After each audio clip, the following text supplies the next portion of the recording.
voici mon système de filtration pour l'eau de pluie. Alors, l'eau arrive ici par cette gouttière depuis les toitures dans ce premier puisard, qui, avant, évacuait l'eau par l'assainissement classique par cet orifice, mais maintenant cela sert pour le trop-plein. D'accord? Si le système de filtration est saturé, l'eau qui est en surplus ou s'il y a un débit trop élevé s'évacue par l'assainissement d'origine. Ici, il y a un trou en bas qui arrive dans ce second puisard qui sert de filtre anti-boue. Donc c'est un filtre de chaudière industrielle en inox qui permet de ne pas rouiller et qui filtre très bien les boues. Puis, par l'autre orifice à gauche, l'eau arrive ici, dans une première chambre pour se répartir, pour passer à travers cette petite vieille maison, pour arriver dans cette mousse moyenne d'aquarium, pour passer après dans une mousse beaucoup plus fine, puis ici, par de la pouzzolane. Et après, l'eau suivante, suivant tout ce petit parcours, arrive ici, dans cette chambre-là, pour partir vers la cuve. D'accord? Donc ici, la cuve est sous la dalle. D'accord? C'est une cuve plastique alimentaire. Alors, quelques précisions pour la cuve.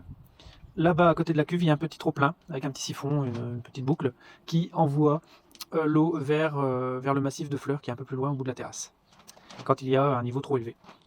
Là-bas, c'est une entrée d'air, d'accord, une prise d'air, pour faire circuler l'air, et quand l'eau arrive, l'eau passe dans une colonne jusqu'au fond de la cuve avec un retour coudé qui remonte vers le haut pour éviter les remous dans la cuve quand l'eau descend. Et ça permet de faire la balance avec l'eau et l'air. Ici, une petite sonde de maison pour déterminer le niveau de l'eau au sein de la cuve d'eau de pluie. Donc petite fabrication maison, donc avec des vis inoxydables, avec une étanchéité au silicone, dans un tube en PVC et avec du câble PTT. Nous voici dans le sous-sol de la maison à l'abri du gel. Ici, nous pouvons constater le niveau d'eau de pluie au sein de la cuve grâce à la sonde précédemment présentée. Nous avons fait passer les arrivées et les départs dans des tuyaux PVC qui sont situés dans la dalle béton. Et ici, nous arrivons sur le surpresseur.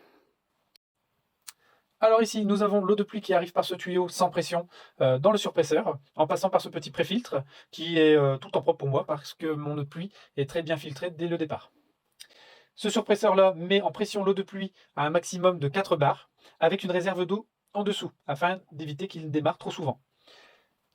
L'eau de pluie est renvoyée sous pression dans un tuyau en PE polyéthylène qui résiste à des pressions très élevées. Je vous montre la qualité visuelle de l'eau de pluie que j'arrive à récupérer.